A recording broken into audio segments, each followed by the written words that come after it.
My name is Kaillie Humphries. I am 28 years old from Canada and I'm a bobsledder. We definitely do train all elements in our sport. You have to be fast, you have to be strong, you have to be explosive. So we train like Olympic sprinters train, and we train like Olympic weightlifters. You kind of got to be as good as you can at the highest level. Obviously none of us are good enough to make it as sprinters, or we would be, and none of us are good enough to make it as lifters, or we would be. We're kind of all encompassing right in the middle. You got to be strong, you got to be powerful, but you got to be able to be explosive with that, and you have to be fast. It takes 10,000 hours to perfect your sport. And in bobsleigh, we don't even get close to that. In 10 years of the sport, I have done bobsleigh for a total of 19 hours. That is very far behind the 10,000 it needs in order to perfect it. I think that's why being a bobsleigh pilot is so challenging, because there is no track anywhere around the world that you can go and practice and do it year round. Now, the saving grace is everybody around the world is the exact same. It's about learning and maximizing that learning in that 4 months, and then that's it. Everyone does 95% of it really, really well, and it's that extra 5% you're really looking at, and the Ice House here in Calgary really gives us access to that. It's something physical. It's something you can do. You can practice timing with your partners, your position, how you jump in, the height, all of that, loading, unloading, using the sleds, feeling the ice, running, what it's like to actually push something and push it at the right weight with the sled weight, trying to do it fast.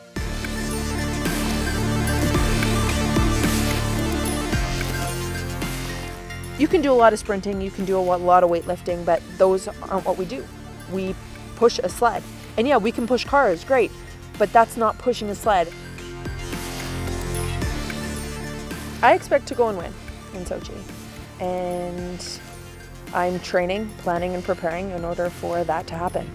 I'm putting everything I have into it, and I expect nothing less.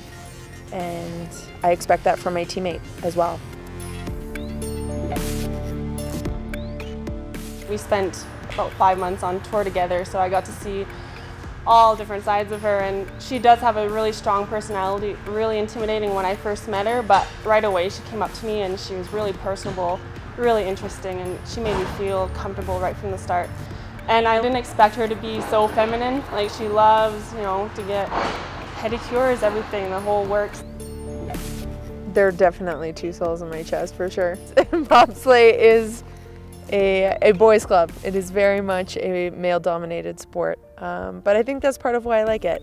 I never really fit in. As much as I try and as much as I love the girly things, deep down inside, I can only do that for so long as well. There's only certain aspects I can put up with in regards to girls and women and certain things, and so I pick and choose what I like from both worlds. I've got, the man, butch, harsh, intense world, and then I've got my girly world as well.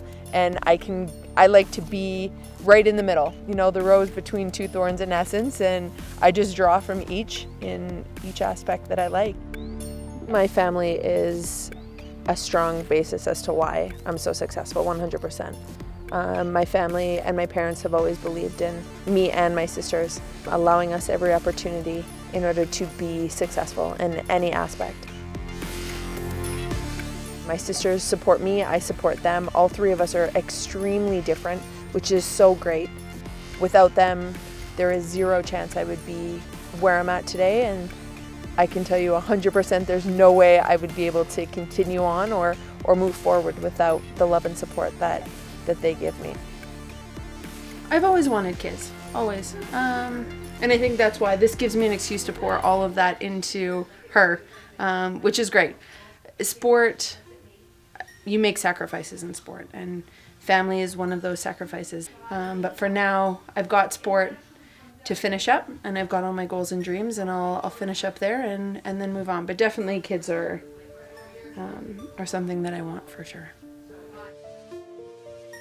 I've wanted tattoos basically my whole life, and the very first tattoo I got was a Canadian maple leaf with a bobsleigh coming through it. Knowing now it could have been done differently and a lot better, and how tattoos have evolved since that time, It's kind of the crayon drawing in the middle of my Mona Lisa. I have the saying, "Because you loved me," around my ankle in Icelandic.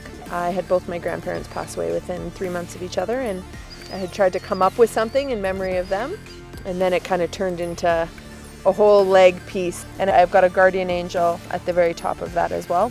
Symbolized part of grandparents overlooking down on me from up above. After Vancouver, I wanted to get something to symbolize the Olympics, and I'd always wanted a pinup girl. And so I decided to make her, you know, an Indian chief. And so put her on my side and then incorporated the logo from all the medals at the games and then put my medal above it. And so that was my Olympic montage. And then I've also got Believe on my hand from the date that I had won. And then from there, turning into a family sleeve. So I have my mom, she started things off, and a portrait of my dad. And then I'll get 2 symbols for my sisters, and that'll be, family's a big part to me. I'm gone a lot, and that's part of a sacrifice, and I want to be able to take them wherever I go.